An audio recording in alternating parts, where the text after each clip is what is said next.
Lights, camera, action. Okay.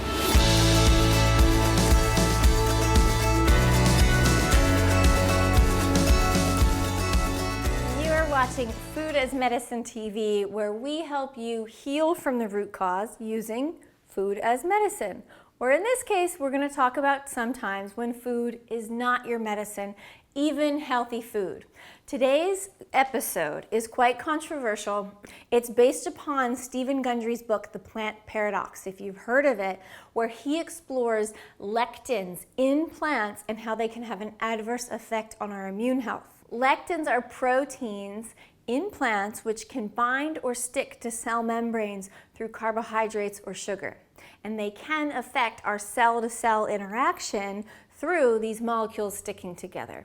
So Dr. Gundry, who is a well-known cardiologist, he's performed over 10,000 heart surgeries, is bringing to light the fact that lectins in plants can not only affect heart health, but they can affect gut health and immune health, and that what do we do when these foods that we think, oh, we should all be eating more healthy fruits and vegetables, what happens when they're not actually healthy for us and they're actually hindering our health?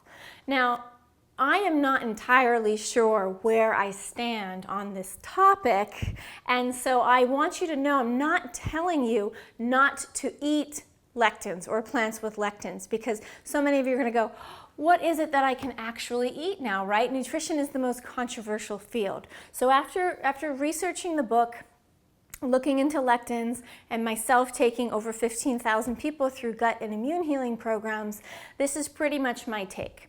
So lectins basically are in anything that has a seed that can turn into a flower. High lectin foods, peanuts are among the highest, but I'm not a proponent of you ever eating peanuts. They're not actually a nut. They're high in mold, and there's plenty of other foods to eat, but they're very high. Also, the nightshades are high in these lectins. So eggplant, peppers, and tomatoes are high in lectins.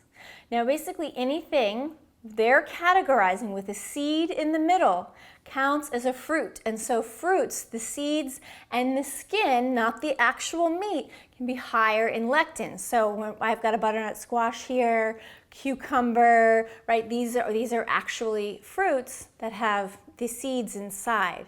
And then of course your grains, especially gluten. I don't even buy gluten. I didn't even want it in this segment. And then your beans, right? So they can all be high in lectins, and even quinoa, which is actually a seed, it's not a grain. And so what do we do here? If you have an autoimmune condition, it's worth exploring lowering your lectin consumption for at least 21 days to see how it affects you. Because at the whole journey, we're all about bio-individuality.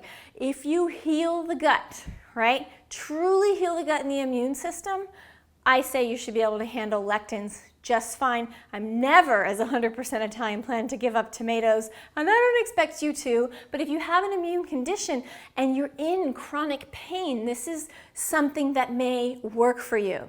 Now, if you don't want to cut out high lectin foods, and in our blog we have a list of those, high, medium, and low lectin foods, if you don't want to cut them out, then you can soak and sprout your beans and your legumes, or you can cook your tomatoes and potatoes and peppers in a pressure cooker. I love the Instapot. It's 70% faster than any pressure cooker. And so it's clinically proven when you pressure cook to lower the lectins in these foods if you don't want to give them up, so to speak.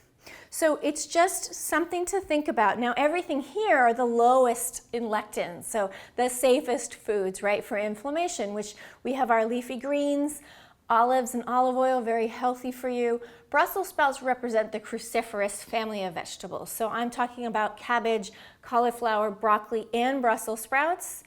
And then root vegetables are okay as long as they're cooked, but we pretty much cook our root vegetables, except for carrots, most of the time. So if you are going to eat carrots, you know, you would cook them. So that is pretty much the skinny on lectins. And now I want to hear from you. What do you know about them? Have you ever gone on a low lectin diet? Has it made any changes in your inflammatory markers or your autoimmune condition? And if you read The Plant Paradox, I want to hear what you thought about it. I'm doing this segment because my co-host of the Randy and Christa show, Randy Alvarez, went on a low lectin diet, interviewed Dr. Gundry, swears by it, must have sent me 10 texts that I absolutely needed to read the book. So I read the book and we've gotten questions through customer service, and here are my thoughts on lectins. What are yours? Thanks for being here. We'll catch you next time on Food as Medicine TV.